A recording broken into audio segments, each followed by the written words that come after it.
నమస్తే welcome to evening edition నేను మాధురి ముందుగా బులెటిన్ హెడ్లైన్స్ చూద్దాం జగన్ పై చంద్రబాబు విమర్శలు అర్థరహితం వయసు పెరిగినా బుద్ధి మారలేదన్న పేర్ని నాని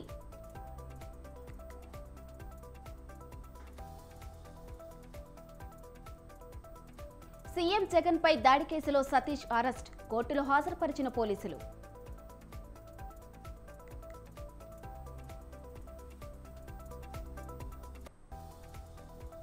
తెలంగాణ భవన్లో వీఆర్ఎస్ కీలక సమావేశం అభ్యర్థులకు బీఫారాలు అందజేయనున్న కేసీఆర్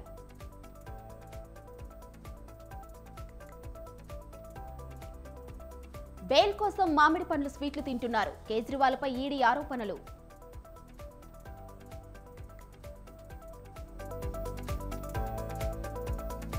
నష్టాల్లో ముగిసిన స్టాక్ మార్కెట్లు 22,000 దిగువకు నిఫ్టీ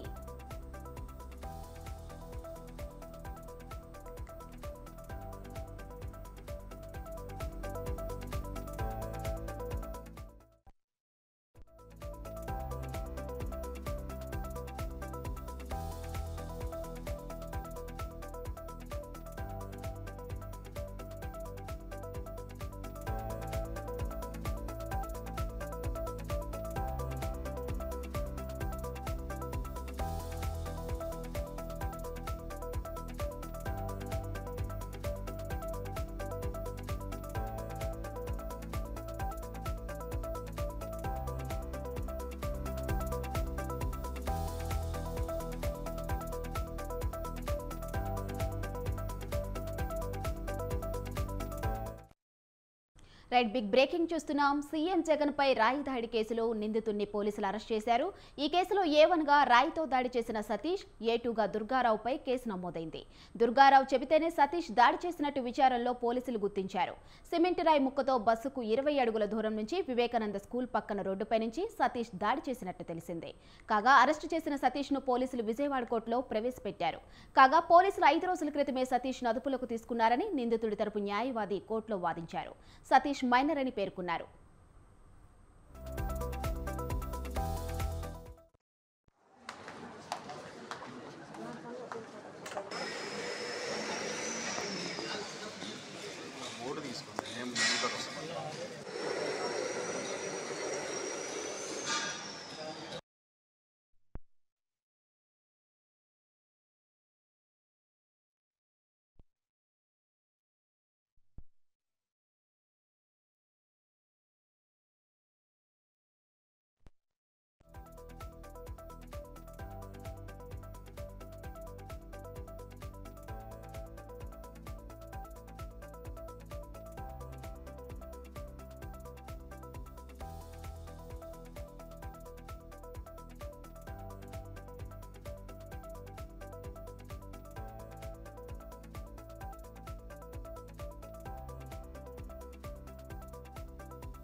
సీఎం జగన్ పై రాయి దాడి కేసులో నిందితుడిని పోలీసులు అరెస్ట్ చేశారు.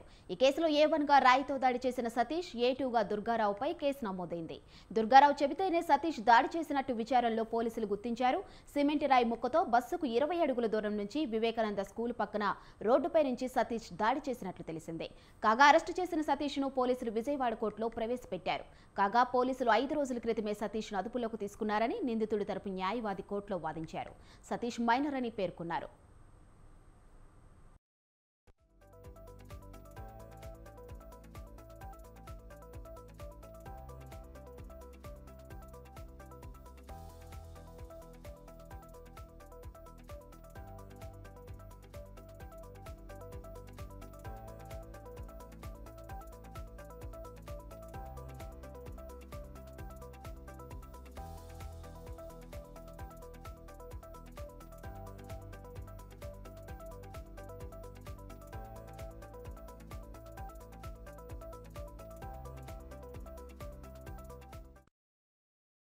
సీఎం జగన్ పై రాయి దాడి కేసులో నిందితుడిని అరెస్ట్ చేశారు. ఇక ఇదే అంశంపై మరింత సమాచారం మా రిపోర్టర్ సంతోష్ లైవ్ లో అందిస్తారు. చెప్పండి సంతోష్. మాదిరి సీఎం జగన్మోహన్ రెడ్డిపై జరిగినటువంటి రాయి ఘటన అయితే కనుక నిందితులను ఇప్పటికే విజయవాడ పోలీసులు అదుపులో తీసుకోవడం కూడా జరిగింది. సతీష్ తో పాటు దుర్గారావు అనే యువకులను అయితే కనుక ఇటు పోలీసులు అరెస్ట్ చేసి విచారించడం కూడా జరిగింది. విచారణ అనంతరం కూడా ఇటు కోర్టులో ప్రొడ్యూస్ చేయడం కూడా జరిగింది. అయితే ముఖ్యంగా చూసుకున్నట్లయితే కనుక సతీష్ అనే వ్యక్తి ఏదైతే ఉంటారో ఆ సతీష్ అనే వ్యక్తిని ప్రేరేపించినటువంటి వ్యక్తి దుర్గారావుగా అయితే కనుక పోలీసులు నిర్ధారణకు వచ్చినట్టు కూడా తెలుస్తా ఉంది. ఇక మొత్తంగా చూసుకున్నట్లయితే కనుక ఈ యొక్క ఏదైతే వ్యక్తి సతీష్ అనే వ్యక్తి చూసుకున్నట్లయితే కనుక మైనర్ వ్యక్తి ఆధార్ కార్డు ప్రకారం చూసుకున్నట్లయితే కనుక మైనర్ వ్యక్తిగా పరిగణలోకి తీసుకోవాలంటూ కూడా నిందితుడి తరపు న్యాయవాది అయితే కనుక వాదనలు అనేది కూడా సుదీర్ఘంగా వినిపించడం కూడా జరిగింది. అయితే 307 సెక్షన్ అనేది కూడా వర్తించదు.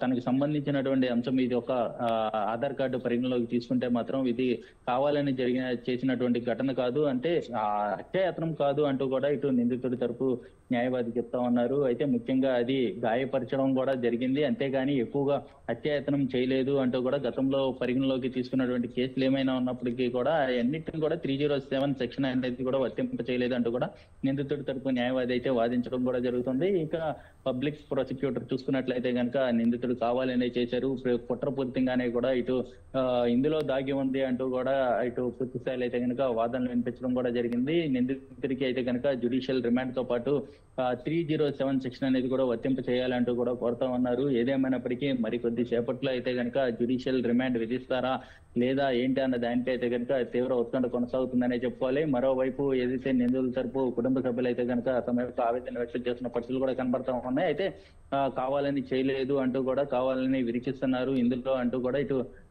కుటుంబ సభ్యులు అయితే కనుక కుటుంబ సభ్యులు తమ యొక్క ఆవేదన అనేది కూడా వ్యక్తం చేస్తూ ఉన్నారు. అయితే ఇటు ముఖ్యంగా మరికొద్ది సేపట్లోనే జ్యుడిషియల్ రిమాండ్ కి పంపిస్తారా ఏంటి అన్న దానిపై, ఎందుకంటే ముఖ్యంగా ఈ యొక్క నిందితుడు అనేది కూడా మైనర్ కావడంతో ముఖ్యంగా చూసుకున్నట్లయితే కనుక ఇతను ఆధార్ కార్డు ప్రకారం 14 ఏప్రిల్ 2006లో జన్మించినటువంటి ఈ వ్యక్తి ఇప్పుడు ప్రస్తుతం చూసుకున్నట్లయితే కనుక దాడి ఘటనకి దాదాపు 13వ తేదీన జరిగినటువంటి ఈ దాడి ఘటన చూసుకున్నట్లయితే కనుక ఇంకా 17 ఏళ్లే ఉన్నాయి. మైనర్ అనేది కూడా ఇంకా నిండలేదు, మేజర్ లోకి రాలేదు అంటూ కూడా ఇటు నిందితుడి తరపు వాదిస్తున్నటువంటి వాదనలుగా పరిగణలోకి తీసుకుంటా ఉన్నారు. అయితే తమ యొక్క కేసు గతంలో కొన్ని కేసులు ఉన్నాయి, ఆ కేసులను సైతం కూడా ఉదాహరించడం కూడా జరిగింది. నిందితుడి తరఫున ఈ యొక్క 307 అనేది కూడా ఈ కేసుకు వర్తించలేదు అంటూ కూడా నిందితుడి తరపు న్యాయవాది అయితే కనుక సుదీర్ఘంగా వాదనలు వినించడం కూడా జరిగింది. అయితే విజయవాడ కోర్టులో సబ్మిట్ చేసినటువంటి నిందితులను ఇప్పుడు ప్రస్తుతం జ్యుడిషియల్ రిమాండ్ కి తరలిస్తారా ఏంటి అన్న దానిపై అయితే కనుక వేచి చూడాల్సిన పరిస్థితి అయితే ఉంది. మధు.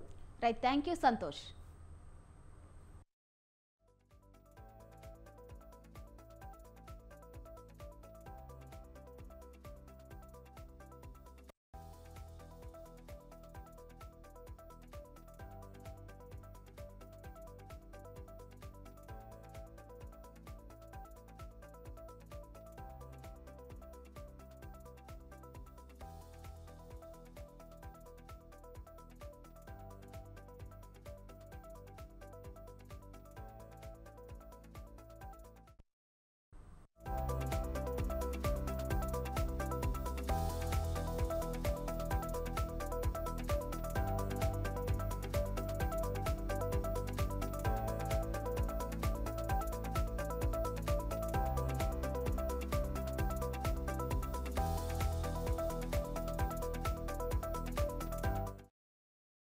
రైట్, మరో బ్రేకింగ్ చూస్తున్నాం. టీడీపీ అధినేత చంద్రబాబుపై మాజీ మంత్రి పేర్ని నాని తీవ్ర విమర్శలు చేశారు. చంద్రబాబుకు వయసు పెరిగినా బుద్ధి మారలేదంటూ ఘాటు వ్యాఖ్యలు చేశారు. ముఖ్యమంత్రి గురించి చంద్రబాబు ఇష్టానుసారం మాట్లాడుతున్నారని అన్నారు. తన కుమారుడిపై గంజాయి నిందలు మోపారని ఆగ్రహం వ్యక్తం చేశారు. శిరోముండనం కేసు 1996లో తోట త్రిమూర్తులు టీడీపీ ఎమ్మెల్యేగా ఉండగా జరిగిందన్నారు. 2020 వరకు తోట త్రిమూర్తులు చంద్రబాబుతో కలిసి రాజకీయాలు చేశాడని గుర్తు చేశారు. చంద్రబాబు జగన్మోహన్ రెడ్డి బురద జల్లే ప్రయత్నం చేస్తున్నారని ఆరోపించారు. దళితులకు శిరోముండనం కేసులో శిక్ష పడ్డ తోట త్రిమూర్తులకు సీట్ ఎందుకు ఇచ్చావు జగన్? బెయిల్ ఎందుకు జడ్జి గారితో మాట్లాడి బెయిల్ ఎందుకు ఇప్పించావు జగన్? తోట త్రిమూర్తులను జైల్లో వేయకుండా అతను మాట్లాడిన మాటలు బొంకు మాటలు నాయుడు గారు. ఈ శిరోముండనం కేసు అసలు ఎప్పుడు జరిగింది? 1996లో తోట త్రిమూర్తులు గారు తెలుగుదేశం పార్టీ శాసనసభ్యుడిగా, తెలుగుదేశం పార్టీ అనుబంధ శాసనసభ్యుడిగా ఉన్న కాలంలో ఈ నేరం జరిగింది. 1995 సంవత్సరం నుంచి 2020 సంవత్సరం వరకు అంటే 25 సంవత్సరాలు ఆయన రాజకీయాలు ఎవరితో చేశాడు? ఎవరు జెండా పట్టుకుని చేశారు? ఎవరు పక్కన కుర్చీలో కూర్చుని రాజకీయాలు నడిపాడు? అంటే వయసు మీద పడ్డ చంద్రబాబు నాయుడు గారు ఎంత బొంకు మాటలు నాయుడు అనేది దీనికోసమే. ప్రతిసారి ప్రతి ఎన్నికల్లో సీట్ ఇచ్చి గెలిపించుకుని తనతో పాటు తిప్పుకుని రాజకీయాలు నడిపి ఇవాళ జగన్మోహన్ రెడ్డి గారి మీదకి బురద పూసేటువంటి కార్యక్రమం ఏమంటారు? తప్పుడు మాటలు కాదా ఇవన్నీ? చంద్రబాబు నాయుడు గారు దళితులకు శిరోమండనం కేసులో శిక్ష పడ్డ తోట త్రిమూర్తులకు సీట్ ఎందుకు ఇచ్చావు? వాళ్ళ వీరు వచ్చి బందర్లో ఓట్లు అడుగుతున్నారు. చంద్రబాబు నాయుడు గారు పచ్చి నోరు తెరిస్తే మొత్తం అంతా కూడా అన్ని బొంకు మాటలు. బందరు వచ్చినటువంటి ఈ బొంకు మాటల నాయుడు గారు అంటే వయసు మీద పడ్డ చంద్రబాబు నాయుడు గారు ఎంత బొంకు మాటల నాయుడు అనేది దీనికోసమే. నేనంట నీతులు నానేనంట ఆయన్ని బూతులు తిడతాకే నాకు మంత్రి పదవి ఇచ్చారంట. నేను పవన్ కళ్యాణ్ గారిని నేను చంద్రబాబు నాయుడు గారికి బొంకు మాటల నాయుడు గారికి సవాల్ విసురుతున్నాను. నేను మిమ్మల్ని మీ ఇద్దరిని ఎప్పుడైనా బూతులు తిట్టానా? అసభ్య పదజాలంతో నేను ఎప్పుడన్నా మాట్లాడానా? మీరేమో జగన్మోహన్ రెడ్డి గారిని పచ్చిగా మాట్లాడతారు. మీరు ఎంత మాట పడితే అంత మాట మాట్లాడతారు జగన్మోహన్ రెడ్డి గారిని. ఇంకా మీ వయసుకి తగ్గట్టు ప్రవర్తించకుండా ఎంత కిరాతకంగా నా కుమారుడు పేరుని కృష్ణమూర్తిని మీరు ఎంత దిగజారి మాట్లాడుతున్నారు. నా కొడుకు గంజాయి అమ్ముతాడా? ఇంతకన్నా ఎందుకు వయసు అనేది? మొదటిసారి రాజకీయాల్లో పోటీ చేస్తుంటే చంద్రబాబు నాయుడు ఇంత పాపం మాటలు మాట్లాడుతున్నారు. వాళ్ళు వీరు వచ్చి బందర్లో ఓట్లు అడుగుతున్నారు. దళితులను అవమానించిన చరిత్ర టీడీపీదేనని ఆరోపించారు వైసీపీ నేత జూపూడి ప్రభాకర్ రావు. ఎన్నికల సమయంలో జగన్పై కావాలని దళిత వ్యతిరేక ముద్ర వేస్తున్నారని ఆయన మండిపడ్డారు.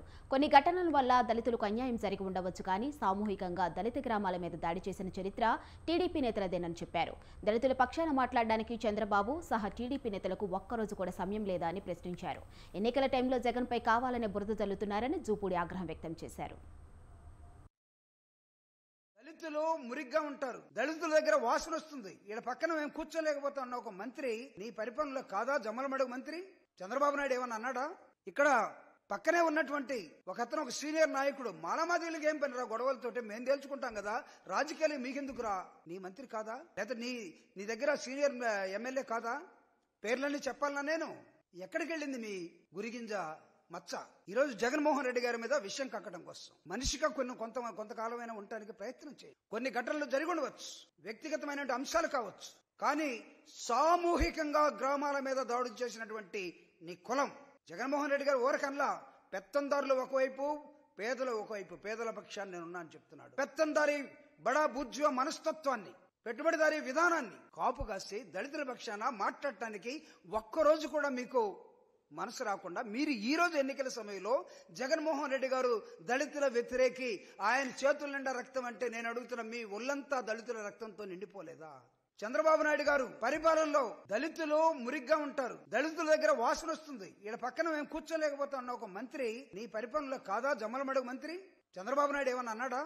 ఇక్కడ పక్కనే ఉన్నటువంటి ఒక సీనియర్ నాయకుడు మాలామాదిలకు ఏం పనిరా గొడవలతోటి మేము తేల్చుకుంటాం కదా. సార్వత్రిక ఎన్నికల్లో మరో కీలక ఘట్టం చోటు చేసుకుంది. 4వ దశ ఎన్నికలకు కేంద్ర ఎన్నికల సంఘం నోటిఫికేషన్ విడుదల చేసింది. ఏపీ, తెలంగాణతో పాటు మొత్తం 10 రాష్ట్రాల్లో ఎన్నికలు జరగనున్నాయి. మరోపక్క ఎన్నికల పర్వంలో మొదటి అంకమైన నామినేషన్ల జాతర కూడా షురూ కావడంతో ర్యాలీలు, ప్రత్యేక పూజలతో ఎన్నికల కోలాహలం నెలకొంది.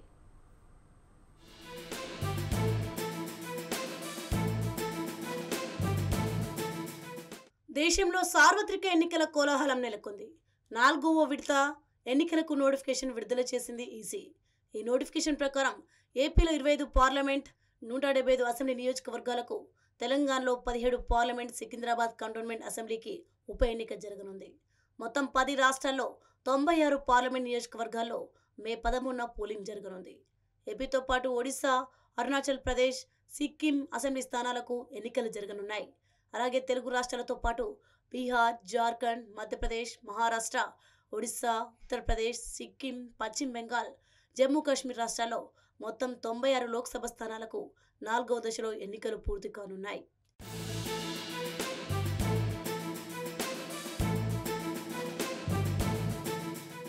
ఇక ఎన్నికల పర్వంలో మొదటి ఘట్టమైన నామినేషన్ల పర్వం ఊపందుకుంది. ఈ నెల 25 వరకు నామినేషన్ల స్వీకరణ కొనసాగనుంది. దీంతో కొందరు ఇవాళ నామినేషన్లు వేయనుండగా మరికొందరు ముహూర్తాలు వెతుక్కుంటున్నారు. ఇక నేతల నామినేషన్లతో పెద్ద ఎత్తున ర్యాలీలు, ప్రత్యేక పూజలతో ఎన్నికల సందడి నెలకొంది. ఇక సెలవు దినాలు మినహా మిగిలిన రోజుల్లో ఈ నెల 25 వరకు నామినేషన్ల స్వీకరణ కొనసాగుతుంది. ఆ తర్వాత రోజు 26 నుంచి నామినేషన్ల పరిశీలన ఉంటుంది. ఏప్రిల్ 29న నామినేషన్ల ఉపసంహరణకు గడువు ముగుస్తుంది.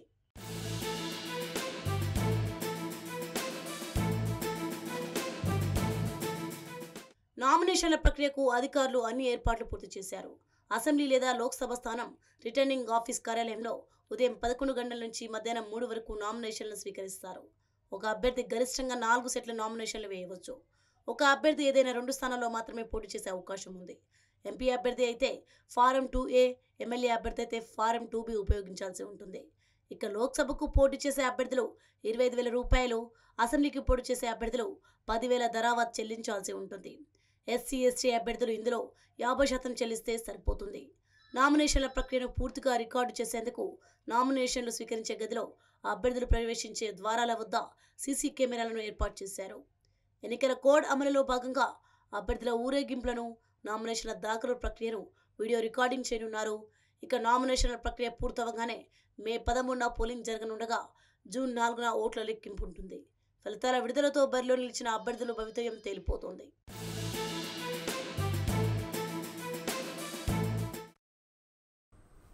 మల్కాజ్గిరి పార్లమెంటు బీజేపీ అభ్యర్థిగా ఈటెల రాజేందర్ నామినేషన్ దాఖలు చేశారు. ముందుగా నామినేషన్ పత్రాలకు శామీర్పేట్ కట్టమైసమ్మ ఆలయంలో ఆయన భార్య జమున ప్రత్యేక పూజలు నిర్వహించారు. మల్కాజ్గిరిలో భారీ మెజారిటీతో గెలిపించాలని ఈటెల విజ్ఞప్తి చేశారు. ఎన్నికల ప్రచారంలో అన్ని వర్గాల ప్రజల నుంచి విశేష ఆదరణ లభిస్తుందని తెలిపారు. మల్కాజ్గిరి అభివృద్ధి కోసం అందరూ బీజేపీకి ఓటేయాలని కోరారు.